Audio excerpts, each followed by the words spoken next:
চোখে আসলে ভাসে হলো আমার মা নিয়ে গিয়েছিল মধুমিতা হলে ছুটির ঘন্টা ছবিটি দেখতে।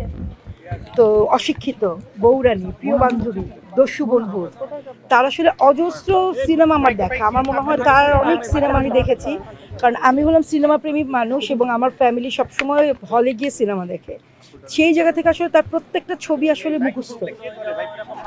এবং তারপরে যখনই দেখা হতো, মানে খুব সুন্দর করে হেসে কথা বলতেন। তার সবচেয়ে বড় দিক হলো তিনি যে ভালো অভিনয় শিল্পী বা তিনি যে আমাদের দেশের জাতীয় পুরস্কার প্রাপ্ত একজন শিল্পী, তার থেকেও বড় জিনিস হলো তার আচরণ। মানে তার ব্যবহারটা খুব সুন্দর ছিল, যেটা নাকি মানুষের মনে গেঁথে আছে। এবং এই জন্যই কিন্তু যারা তার সাথে কানেক্টও না, তারাও কিন্তু এর জন্য চোখের জল ফেলবে, কারণ তার ওই সুন্দর করে হেসে যে কথা বলা, কাছে না, এটাই আসলে আমাদের চোখে ভেসে থাকবে। শুধু আমি একটা কথাই বলবো যে তিনি অসাধারণ অভিনয় করতেন।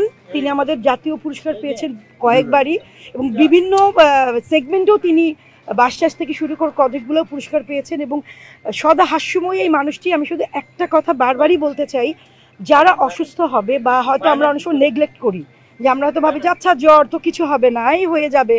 আসলে এই জিনিসগুলো আসলে উচিত না। হয়তো আমার মনে হচ্ছে সব শুনে, কালকে আসলে আমি গিয়েছিলাম পিজি হসপিটালে। আমি যখন নিশাত মনির সাথে কথা বললাম, তখন আমি 10:30টায় গেলাম, আমি 3টা পর্যন্ত ছিলাম, প্রায় 4.5-5 ঘন্টার মতো আমি হসপিটালে ছিলাম ওদের সাথে। তা আমার কাছে মনে হয় যে ফ্যামিলি আসলে এই যে নেগলেক্ট করি, আমরা যে অসুস্থ হলে যাই না, এটাই আসলে কিন্তু আজকের এই কারণ, যে তার যে সব কিছু ড্যামেজ হয়েছে, ফুসফুস, হার্ট, ব্রেন। আমি কালকে ডক্টরের সাথে অনেকক্ষণ কথা বলেছি, তিনি বলেছেন যে অনেক অনেক পরে তাকে আনা হয়েছে, মানে তখন অলরেডি সব শেষ। এবং জ্বর, কাশি, আমি সবাইকে বলবো যারা আছেন, ভাই জীবন একটা, আমরা আসলে বাঁচতে চাই এত সুন্দর এই পৃথিবীতে। কেউ অসুস্থ হলে ডাক্তারকে দেখান, ফ্যামিলিকে হেল্প করেন।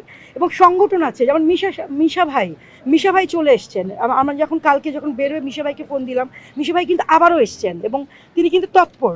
তো একটু যদি সংগঠনগুলো জানতো, তাহলে হয়তো আরও আগেই অনেক কিছু করতে পারতো।